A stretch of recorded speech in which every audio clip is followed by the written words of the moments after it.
2019 के बाद कुछ ऐसे कवानीन यहाँ लाए गए, कुछ ऐसे फरमान हुए जिसकी वजह से जम्मू कश्मीर की जो है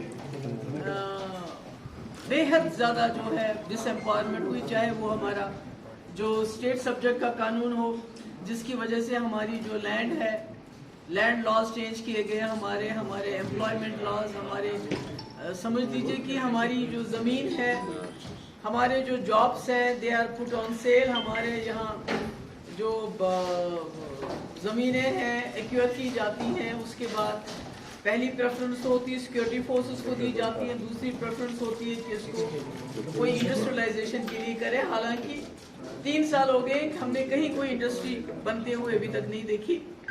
और इसके साथ साथ जैसे हमारे मिनरल्स हैं, हमारे जो यहाँ नाले हैं, उनकी इतनी ज़्यादा खुदाई हो रही है जो परमिटेड लेवल्स हैं उससे भी नीचे जा रहे हैं, जिसकी वजह से जो हमारी इरिगेशन कैनाल्स हैं उनका पानी सूख गया है और काफ़ी जगह हमारी दान का बहुत नुकसान हुआ क्योंकि they were wholly and solely dependent on बारिशें हुई नहीं। इसी तरह जो हमारे कॉन्ट्रैक्ट्स होते थे पहले ज़माने में, चाहे वो RNB के होते थे चाहे PHE के होते थे, उसमें जो सामान वगैरह खरीदना होता था तो वो यहाँ के ठेकेदार करते थे, मगर अब वो कॉन्ट्रैक्ट भी बाहर के लोगों को दिए जाते हैं और वो फिर यहाँ चाहे सड़क का कॉन्ट्रैक्ट हो, चाहे एम्स का कॉन्ट्रैक्ट हो, चाहे जम्मू का एम्स हो, चाहे कश्मीर का एम्स हो, जो भी हैं बड़े बड़े कॉन्ट्रैक्ट्स हैं, छोटे कॉन्ट्रैक्ट्स, वो सब बाहर के लोगों को दिए जाते हैं और वो फिर हमारे लोगों को यहाँ सबलेट करते हैं। मेरे कहने का मकसद ये है कि चाहे डिलिमिटेशन कमीशन को आप ले लीजिए कि हर हिसाब से कोशिश की जा रही है कि जम्मू कश्मीर के लोगों को जितना हो सके बेइख्तियार किया जाए, इनको डिसएम्पावर किया जाए। और ऐसे में अब जो सबसे लेटेस्ट जो चीज़ हुई है वो है हमारे एजुकेशन पे इन्होंने अब पूरा हमला कर दिया है और तरीका किया है। पहले आपको पता है FAT के 300 स्कूल जो कि आपको जानते हैं कि उनको इल्ज़ाम दिया जाता है जमात इस्लामी एफिलिएटेड। जमात इस्लामी कोई क्रिमिनल जमात है क्या? वो कोई वहाँ बंदूक की ट्रेनिंग देती है क्या? कोई त्रिशूल की ट्रेनिंग देती है क्या? कोई तलवार उठाने के लिए बच्चों को कहती है, जो कि कई शाखाओं में होता है, त्रिशूल तलवार उनको सिखाते हैं। यहाँ तो मॉडर्न एजुकेशन देते हैं, वही सिलेबस है उनका जो दूसरे स्कूलों का है, मगर फ़र्क इतना है कि वहाँ पर जो गरीब बच्चे हैं हमारे, वो कम से कम फीस देके वहाँ तालीम हासिल करते हैं, उनको बंद कर दो।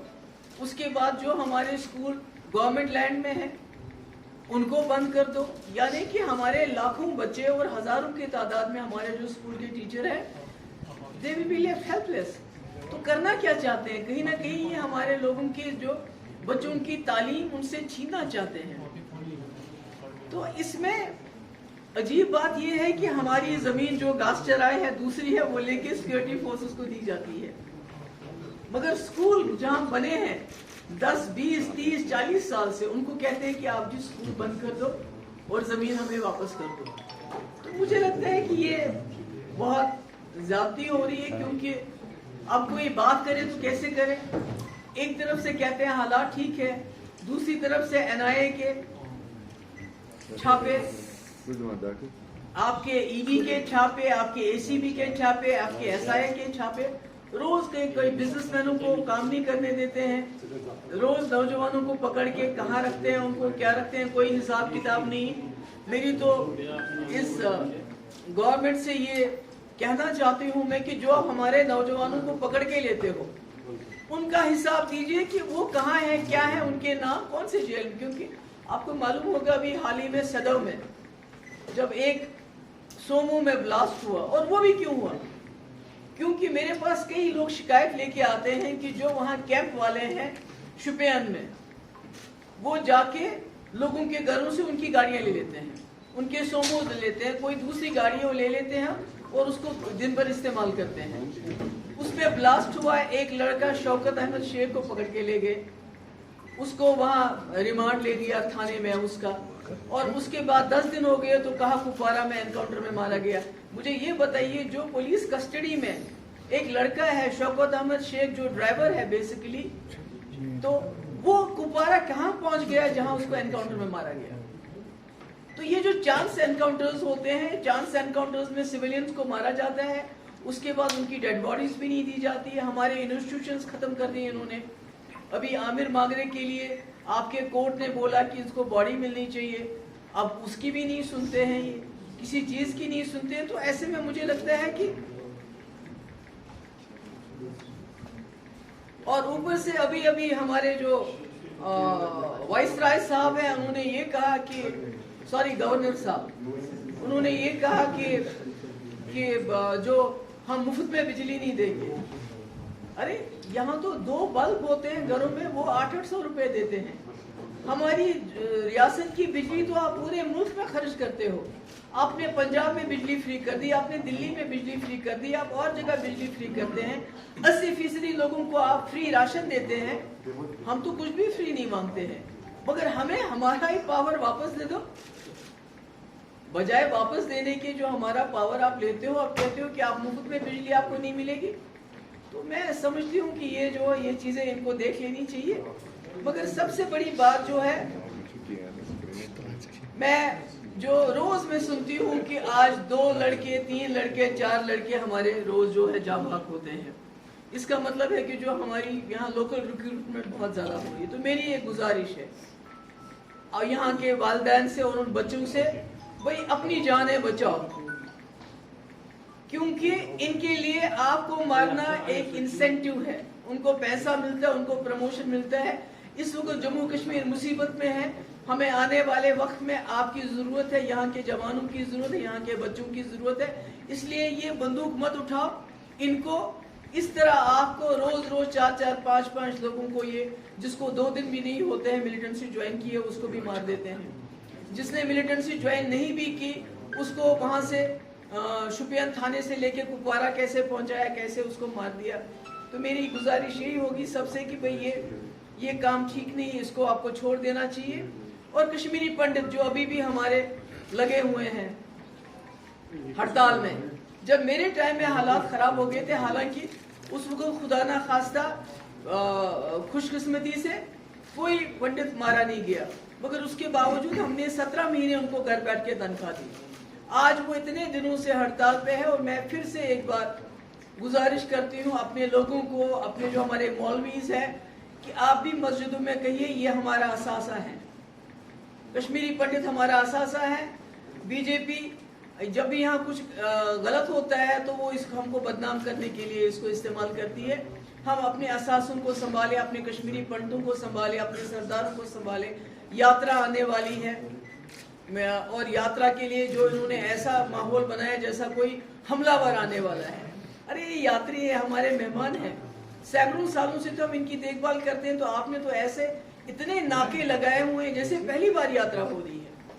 تو یہ سب ہماری مشکلات ہے, یہ مصیبتیں ہیں ہمارے اوپر جو اس وقت ہے. مگر میں یہ کہنا چاہتی ہوں کہ لوگوں سے میں یہ گزارش کرنا چاہتی ہوں, دیکھو ان کی کوشش ہے, یہ ہم سے ہماری زمین چھین رہے ہیں, ہماری نوکریاں چھین رہے ہیں, ہماری منرلز چھین رہے ہیں, ہمارے پانی چھین رہے ہیں, ہمارے اثاثے چھین رہے ہیں. ان کو آپ سے آپ کی ہمت چھیننے مت دیجیے. یہ جو ہمیں ایک شکست خوردہ ایک ہمیں ذہنیت کا بنانا چاہتے ہیں, ایک ہوپ لیسنس, ہیلپ لیسنس کی ہمیں ایک وہ دینا چاہتے ہیں کہ اب کچھ نہیں ہو سکتا, جو ہو گیا سو ہو گیا. یہ نہیں ہے, میں نہیں مانتی جو ہو گیا سو ہو گیا. ہم سب کو اکٹھا ہونا پڑے گا. ابھی اے سی بی کا چھاپا پڑا, کسی کو نکالتے ہیں یہ ملیٹنسی کے ساتھ ریلیٹڈ ہے, اس کو ویسے بدنام کرتے ہیں. کسی کو کہتے ہیں یہ کرپشن میں ہے, ان کو نکالتے ہیں. تو میں لوگوں سے کہتی ہوں کہ آپ ان کی جانچے میں مت آؤ. جب آپ کے ہمسائے پہ چھاپا پڑا, پورے محلے لوگ وہاں جاؤ اور اس کی دارس باندھو, اس کے ساتھ کھڑے ہو جاؤ. کسی کو جھوٹ موٹ کا کرپشن کے چارجز تو سب سے زیادہ مجھے لگتا ہے ان کو لگنے چاہیے. سب سے بڑی کرپشن کا ڈرامہ تو آج مہاراشٹر میں ہو رہا ہے اور گوہاٹی میں ہو رہا ہے, جہاں ایک ایم ایل اے کو 100 200 300 کروڑ میں خریدا جا رہا ہے, جہاں ان کو 7 اسٹار ہوٹلز میں رکھا جا رہا ہے. اس سے بڑی کرپشن کی تو کوئی مثال ہی نہیں ہے. یہاں تو جموں کشمیر میں باہر سے آتے ہیں لوگ اور یہاں سے سوٹ کیس لے کے جاتے ہیں پیسوں کے, وہ کیا ہے؟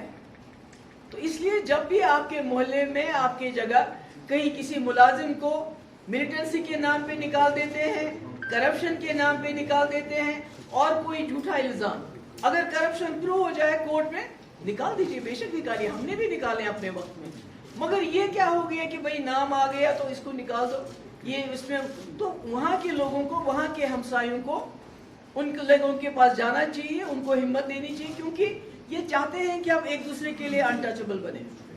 आप देखते हैं कि हमने कितनी कोशिश की, हम और नेशनल कॉन्फ्रेंस, अवामी नेशनल कॉन्फ्रेंस और communist party of India, communist party, Marxist, हम मिले, इकट्ठे हो गए, हमारे तो इतने सारे इख्तिलाफात हैं कि हम इकट्ठे रहें और आने वाले वक्त में भी इकट्ठे चले। मेरी कोशिश यही है, बाकी अल्लाह ताला जानता है, बेहतर जानता है क्या हो सकता है।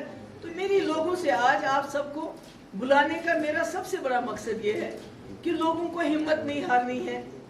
अगर हम हिम्मत हार गए और शिकस्त खुर्दा लोगों की तरह अल्लाह ताला ना करे, हम घर बैठ के चुपचाप हमने सब कबूल कर लिया, तो खुदा ना खास्ता हमारी जो गाजा स्ट्रिप है उनके कुछ इख्तियारात हैं उससे बदतर हो जाएंगे। ये मैं आप बिल्कुल साफ साफ बताना चाहता हूँ।